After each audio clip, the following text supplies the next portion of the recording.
Hello दोस्तों, बहुत बहुत स्वागत, अभिनंदन और नमस्कार एक बार फिर से RDX GS गुरु में। दोस्तों, हम अपना संविधान की सीरीज पढ़ रहे हैं और उसमें एक नया चैप्टर आज शुरू कर रहे हैं, राष्ट्रीय प्रतीक। जो हमारे नेशनल सिंबल्स हैं ना, जो प्रतीक हैं हमारे, उनके बारे में आज हम जानकारी लेंगे। तो चलिए शुरू करते हैं। सबसे पहले जो हमारे राष्ट्रीय प्रतीक हैं उसमें बात करते हैं हम राष्ट्रीय झंडे की। तो एक हमारी संहिता है, संहिता मतलब भारतीय झंडा संहिता है, जिसमें ये बताया गया है कि झंडे को कैसे फहराना है, क्या उसका कलर होगा, कलर की क्या वैल्यू होगी, क्या उसका मतलब होगा और क्या रेशियो होगा, ये सब उस झंडे के बारे में बताया गया है। तो उसी झंडा संहिता में लिखा है कि डॉक्टर एस राधाकृष्णन ने हमारे जो झंडे में कलर हैं ना, उन कलरों के बारे में बताया कि किस कलर का, किस रंग का क्या महत्व है। तो देखते हैं, चलिए क्या क्या बताया था।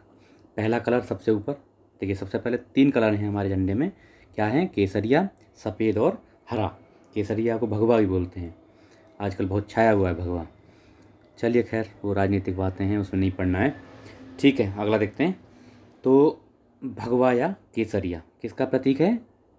त्याग का, निस्वार्थ भावना का और साहस का। हमारे साहस का, धैर्य का, साहस, शौर्य और निस्वार्थ भावना, त्याग, इन सब का प्रतीक है भगवा, केसरिया रंग। दूसरा रंग कौन सा आता है? सफ़ेद रंग। सफ़ेद रंग ये कब को किस चीज़ का प्रतीक है? सच्चाई पर चलने तथा अच्छे आचरण करने की प्रेरणा का प्रतीक है। मतलब सच्चाई के पथ पर चलना और अच्छा आचरण करना तथा शांति का प्रतीक, शांति का प्रतीक है, सच्चाई के रास्ते को अपनाने का प्रतीक है और अच्छा आचरण, अच्छा व्यवहार करने का भी प्रतीक है सफ़ेद रंग। नेक्स्ट रंग आता है हमारा हरा रंग। किसका है ये? हरियाली का। हरा रंग हरियाली का। उसके साथ ही मिट्टी और वनस्पति के साथ हमारा संबंध, भारतीय मिट्टी और वहाँ की वनस्पति के साथ हमारा कैसा संबंध है, उसका भी प्रतीक है कौन सा? हरा रंग। अच्छा, इसके बीच में क्या है? अशोक चक्र। अशोक चक्र है। अशोक चक्र में तिलियाँ कितनी हैं आप बताएंगे? कमेंट बॉक्स में बताना। चलिए, अशोक चक्र में टोटल कितनी तिलियाँ हैं? और ये जो है ना, अशोक चक्र नीले कलर का है, नीले कलर का है। ठीक है, हल्का नीले कलर का है ये। तो आप बताना मुझे, हैं? ठीक है, चलिए देखते हैं। तो किसका प्रतीक है ये अशोक चक्र? प्रगति, धैर्य, धैर्य के मतलब प्रगति का प्रतीक है और धर्म का, धर्म के राज का प्रतीक है। कहाँ से लिया गया है? तो हमारा सारनाथ से, जो सारनाथ स्तंभ है ना, अशोक स्तंभ, उसमें एक चक्र बना हुआ है, वहीं से इसको लिया गया है, अशोक चक्र को भी। तो धर्म के राज का प्रतीक है और प्रगति का प्रतीक है ये। चलिए, अच्छा एक चीज़ और है, झंडा संहिता में लिखा हुआ है कि जो हमारा झंडा होगा उसकी लंबाई और चौड़ाई, यानी लंबाई कितनी होगी और चौड़ाई कितनी होगी, इसका एक रेशियो है, अनुपात है। कभी भी ये 3:2 में होगी, यानी अगर लंबाई 3 तो चौड़ाई 2, और लंबाई हम अगर 9 कर दें, यानी 3 गुना हुआ, तो ये कितना हो जाएगा? ये कितना हो जाएगा? 6। कितना भी हो सकता है, बड़ा कितना भी हो सकता है, लेकिन रेशियो क्या रहेगा हमारा? रेशियो कभी भी 3:2 का रहेगा, ध्यान रखना। चलिए ठीक है, तो लंबाई और चौड़ाई का अनुपात 3:2। अच्छा, एक और क्वेश्चन पूछा जाता है कि हमारा जो राष्ट्रीय ध्वज है उसकी डिजाइन किसने तैयार किया था? जो आज का डिजाइन है ना, इसको तैयार किसने किया था? किसने किया था? पिंगाली वेंकैया, साउथ इंडियन थे पिंगाली वेंकैया जी, उन्होंने इसको डिजाइन किया था। अच्छा, और इस ध्वज को, हमारे राष्ट्रीय झंडे को स्वीकृति कब मिली? कब मिली?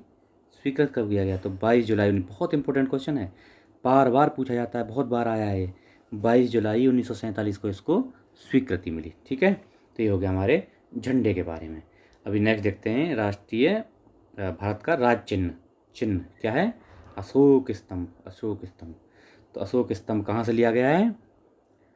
कहाँ से लिया गया? सारनाथ का जो अशोक है ना, सारनाथ का जो अशोक स्तंभ है, उसी की अनुकृति, मतलब उसी जैसा ही वहीं से लिया गया है। कहाँ से? सारनाथ। सारनाथ का जो अशोक स्तंभ है वहाँ से लिया गया है। और ये अशोक चिन्ह आजकल एक जगह और लगाया गया है। कहाँ लगाया है? सेंटर विस्टा प्रोग्राम के बारे में आप सुनते होंगे। क्या है सेंटर विस्टा? जो हमारी नई संसद बन रही है, उसके ऊपर भी लगाया गया है आजकल यही अशोक चिन्ह। क्या है इसमें, कितने शेर हैं? इसमें हैं 4 शेर। हमको 3 दिखाई देते हैं लेकिन हैं इसमें 4 शेर। ठीक है, 3 दिखाई देते हैं, एक पीछे रहता है। चलिए, तो क्या है नेक्स्ट? 26 जनवरी 1950 को अपनाया गया। कहाँ से लिया गया? सारनाथ से लिया गया, और 26 जनवरी 1950 को इसको अपनाया गया। और क्या लिखा है इसका नीचे? नीचे देवनागरी लिपि। देवनागरी लिपि मतलब जिस भाषा में हम हिंदी को लिखते हैं, जो भाषा में लिख रखा हूँ ना यहाँ, तो इसको देवनागरी लिपि बोलते हैं। क्योंकि हर एक भाषा की एक लिपि होती है। जैसे इंग्लिश लिखते हैं तो उसको रोमन लिपि में लिखते हैं। तो देवनागरी लिपि में क्या लिखा है? सत्यमेव जयते, सत्य की सदा जय। इसका मतलब ये है। और कहाँ से लिया गया है? अच्छा, ये सत्यमेव जयते भी अलग लिया है। सत्यमेव जयते कहाँ से लिया है? मुंडकोपनिषद। मुंडकोपनिषद से लिया गया है। सत्यमेव उपनिषद है, मुंडकोप उपनिषद है ना हमारे, तो वहाँ से एक मुंडकोपनिषद है, उससे लिया गया है सत्यमेव जयते। चलिए नेक्स्ट देखते हैं। राष्ट्रीय गान जनगण मन। क्या है हमारा राष्ट्रीय गान? जनगण मन। कहाँ से लिया गया है? इसको बताएंगे अभी कहाँ से। ये रविंद्रनाथ टैगोर कृत गीतांजलि, जिसके लिए उन्हें 1913 में नोबेल पुरस्कार मिला था। तो उसी गीतांजलि से इसको जनगण मन को लिया गया है। और इसका गाने का समय कितना है? 52 सेकंड। 52 सेकंड में इसको गाया जाता है। कब अपनाया गया इसको? 24 जनवरी। संविधान सभा की लास्ट मीटिंग याद है आपको? 24 जनवरी 1950 को अंतिम बार बैठे थे, तो वही 24 जनवरी 1950 को संविधान सभा द्वारा अंगीकृत किया गया। अपनी लास्ट मीटिंग में इसको अंगीकृत कर लिया गया। नेक्स्ट, यह जो है 27 दिसंबर 1911 को जो कांग्रेस का कलकत्ता अधिवेशन हुआ था ना 1911 में, कलकत्ता अधिवेशन, उसमें पहली बार गाया गया था। कब? 1911 में 27 दिसंबर को। 27 दिसंबर 1911 को कलकत्ता अधिवेशन, कांग्रेस का कलकत्ता अधिवेशन, उसमें पहली बार गया था जनगण मन। ठीक है, आप बताएंगे कि रविन्द्रनाथ टैगोर द्वारा एक देश का और राष्ट्रीय गान गाया गया है, राष्ट्रीय गान लिया गया है इनके द्वारा बनाया गया ही, तो कौन से देश ने लिया है वो आप बताएंगे। चलिए नेक्स्ट देखते हैं। राष्ट्रीय गीत कौन सा है अपना राष्ट्रीय गीत? वंदे मातरम। वंदे मातरम। हाँ, ये क्या है? 1950 में ये भी अंगीकृत किया गया। ये कहाँ से लिया गया है? आनंद मठ। किसकी कृति है ये? बंकिम चंद्र चटर्जी। बंकिम चंद्र चटर्जी कृति आनंद मठ से इसको लिया गया है। और 1896 में ये कब गाया गया पहली बार कब गाया गया? 1896 में। ये भी इंडियन नेशनल कांग्रेस, INC मतलब इंडियन नेशनल कांग्रेस के 1896 में कहाँ अधिवेशन हुआ था आप बताएंगे? कमेंट बॉक्स में बताना। 1896 का बहुत इंपॉर्टेंट अधिवेशन है, उसी में गाया गया था ये पहली बार। तो आप बताएंगे कमेंट बॉक्स में कौन सा अधिवेशन था 1896 में, उसी में पहली बार ये गाया गया था। नेक्स्ट देखते हैं राष्ट्रीय कैलेंडर। तो ये क्या है? शक संवत पर आधारित है। शक संवत है ना, कौन सा है? 57 ईस्वा पीर है, 78 ईसा पूर्व है, कब है बताइएगा? ईसवी है, ईसा पूर्व है, कब है बताना आप लोग। तो ये क्या है? शक संवत पर आधारित है। और इसको कब अपनाया गया? कब अपनाया? 22 मार्च 1957। ध्यान रखना, ये बाकी सब 50 है, 47 है, लेकिन ये तो 57 है। यहाँ पे गैस नहीं कर पाता आदमी। तो क्या है? 22 मार्च 1957 को अपनाया गया। शक संवत पर आधारित है, 57 में अपनाया है। अच्छा, इसके पहले महीने की बात करें तो पहला महीना कौन सा है? चैत्र। कहाँ में बोलते हैं ना, चैत बैसाख जेठ आषाढ़ सावन भादों कुआर कार्तिक अगहन पूस माह फागुन, ये इसके 12 महीने होते हैं। और अंतिम माह फाल्गुन। तो ये अंतिम माह फाल्गुन और प्रथम माह चैत्र। अच्छा, सामान्यतः चैत्र जो है ना, चैत्र की शुरुआत कब होती है? 22 मार्च को, लेकिन अगर लीप वर्ष हो जाए तो ये 21 मार्च को शुरू हो जाता है।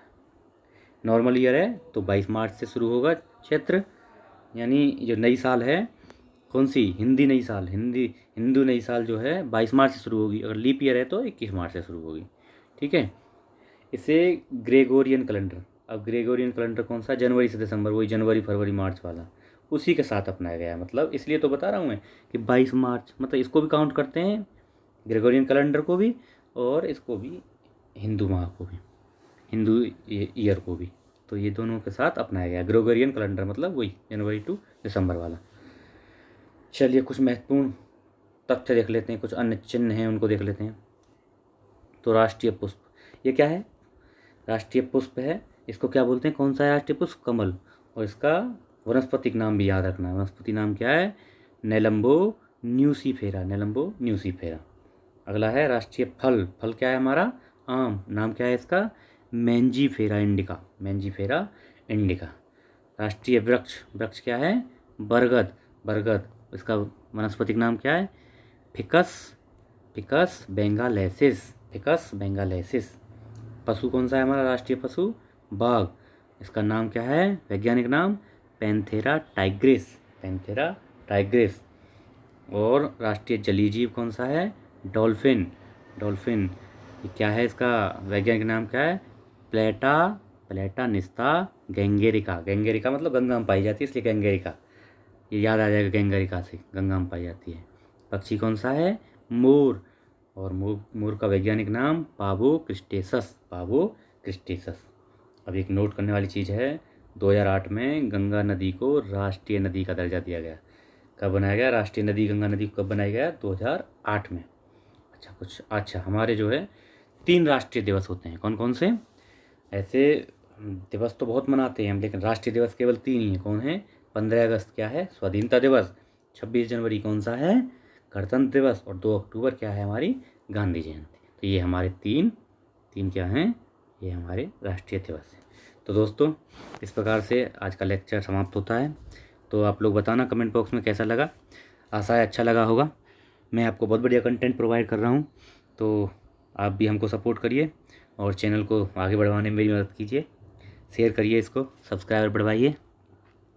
और देखिए, अब नेक्स्ट जो वीडियो आएगी इसके MCQ लेके आऊँगा, तो आप धीरे धीरे देखना, सब कुछ मैं आपको धीरे धीरे कवर कराते जाऊँगा और ये एक अच्छी स्थिति में हम लोग पहुँच जाएंगे।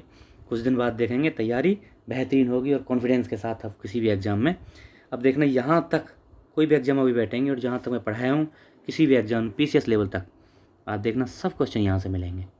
चलिए, मेरी यही कोशिश रहेगी कि आपको बढ़िया कंटेंट दूँ, बाकी आपकी मर्ज़ी है चैनल को कैसे बढ़वाते हैं। Okay, thank you so much.